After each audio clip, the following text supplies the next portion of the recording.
పరోపకారి పాపన్న కథలు నాట్య ప్రదర్శన.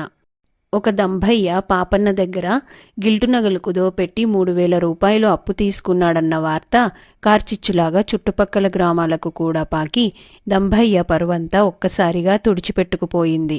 ఇది జరిగిన కొద్ది రోజులకే ఆ దేశపు రాజుగారు జైత్రయాత్ర నుంచి తిరిగి వస్తూ ఆ ప్రాంతాలలోనే మజిలీ చేస్తారని తెలియవచ్చింది. ఆ చుట్టుపక్కల ఉండే 10-12 గ్రామాల ప్రముఖులందరూ చేరి రాజుగారికి మర్యాదలన్నీ జరిపి ఆయన గౌరవార్థం విందులు వినోదాలు ఏర్పాటు చెయ్యాలని తీర్మానించారు. ఇలా కార్యభారం మీద వేసుకున్న వారిలో పాపన్న కూడా ఉన్నాడు.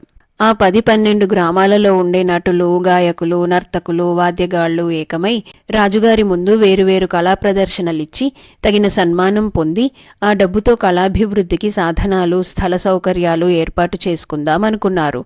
ఇప్పుడున్న స్థితిలో వారికి తగిన దుస్తులు, ఆభరణాలు, వాద్యాలు తగినట్టుగా లేవు. అందుచేత రాజుగారి ముందు ప్రదర్శనలివ్వటానికి ప్రతిదీ ఎక్కడో ఒక చోట అరువు తేయవలసి వచ్చింది. అన్నీ దొరికాయి గాని నాట్యగత్తకు కావలసిన ఆభరణాలు మాత్రం అరువుకు కూడా దొరకలేదు.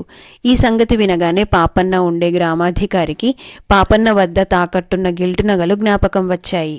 ఆయన కళాకారులతో, మా ఊరి పాపన్న వద్ద గిల్టు నగలున్నాయి, అవి మీ నర్తకి చేసే భరతనాట్యానికి పనికొస్తాయి, అవి మీరు వాడుకొని రాజుగారు నర్తకికి చేసే సన్మానంలో 3వ వంతు అతనికి ముట్ట చెప్పండి.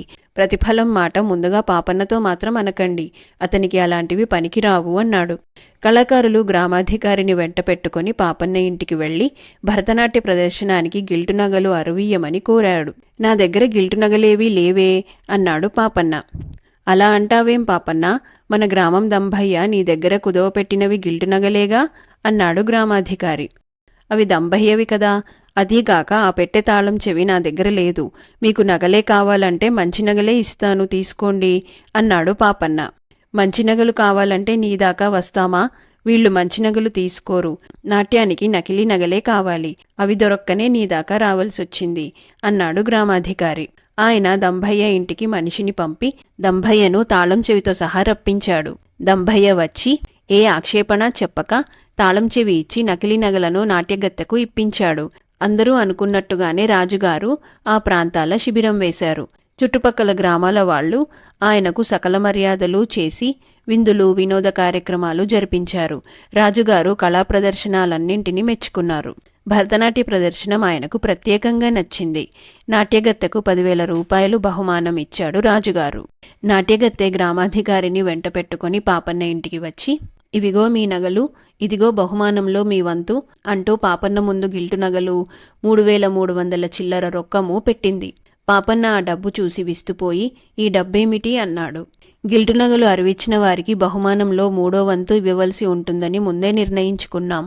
రాజుగారు అనుగ్రహించి పెద్ద మొత్తం ఇచ్చారు, అందులో 3వ వంతు నీదే అన్నాడు గ్రామాధికారి. గిల్టు నగలు దంభయ్యవి, ఈ డబ్బులు అతనికే చెందాలి అన్నాడు పాపన్న గిల్టు నగలను మాత్రం ఎత్తి పెట్టెలో పెడుతూ. గ్రామాధికారి ఆ డబ్బును తీసుకుపోయి దంభయ్య ముందు పెట్టి జరిగిన సంగతి చెప్పి, గిల్టు నగలు నీవే గనక ఈ డబ్బు నీకే చెందాలంటున్నాడు పాపన్న అన్నాడు. దంభయ్య గ్రామాధికారితో, అలాగా, అయితే మీరు కాస్త నా వెంట పాపన్న ఇంటికి రావాలి అని ఆ డబ్బును తీసుకుని పాపన్న ఇంటికి వచ్చి పాపన్నతో, పాపన్న ఇదిగో నీ బాకీ, ఇది తీసుకొని నా నకిలీ నగలు నాకిచ్చేయి, నీ చేతి మహత్యం వల్ల ఈ నకిలీ నగలకు బంగారం విలువ వచ్చింది, నాకు మంచి పాఠం కూడా వచ్చింది, ఈ విధంగానైనా నన్ను రుణ విముక్తుణ్ణి చెయ్యి పాపన్న అన్నాడు దీనంగా. అలాగే, నీ నగలు నువ్వు తీసుకో అన్నాడు పాపన్న. దంభయ్య మూలాన పాపన్న నష్టపోయినప్పుడు గ్రామంలో వాళ్లు విచారించారు గాని పాపన్న ఏమీ విచారించలేదు. అలాగే అతని డబ్బు తిరిగి వచ్చినందుకు పాపన్న సంతోషించకపోయినా అతని గ్రామంలో వాళ్లు ఎంతో సంతోషించారు.